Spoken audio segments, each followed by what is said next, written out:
Construire une petite maison mobile, économique et écologique, c'est le projet d'Inès. Depuis quelques mois, l'association Animal Homme à Creutwiller accueille le chantier de sa tiny house.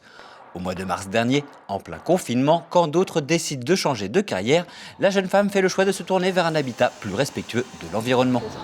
97,4. Au-delà de la planète, c'est aussi une démarche personnelle qu'elle initie. Atteinte de troubles psychiques, au travers de cette construction, Inès souhaite se reconstruire. L'objectif pour moi, c'était vraiment de construire quelque chose de symbolique et de mener un projet jusqu'à son terme, parce que c'est pas toujours évident pour nous au quotidien, avec le côté émotionnel de gérer des projets et de s'y tenir. On découpe les bastings pour construire l'ossature du plancher. Enfin, quand je dis on, je veux plutôt dire tout le monde sauf moi.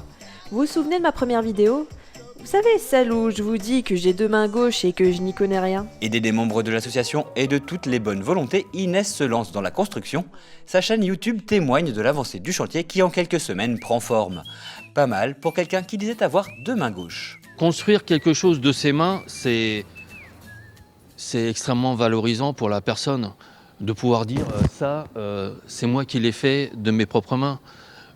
Après, elle sera peut-être pas aussi bien que celle réalisée par un pro, mais c'est pas grave.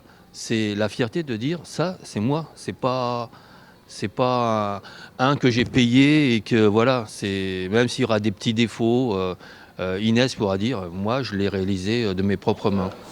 C'est toi qui m'as appris à avoir une main de fer dans un gant de velours. Ouais, t'as le velours là. Et la main de fer, elle est en dessous. Moi personnellement, si c'était toi, je prendrais.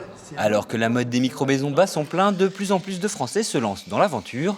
Mais le rêve peut tourner au cauchemar, la construction n'étant de loin pas la partie la plus difficile.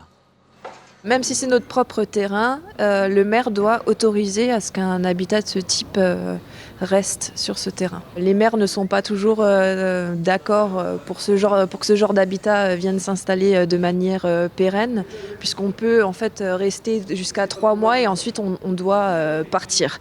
Et là, c'est encore très compliqué. Il y a encore beaucoup de chemin à faire au niveau de la législation.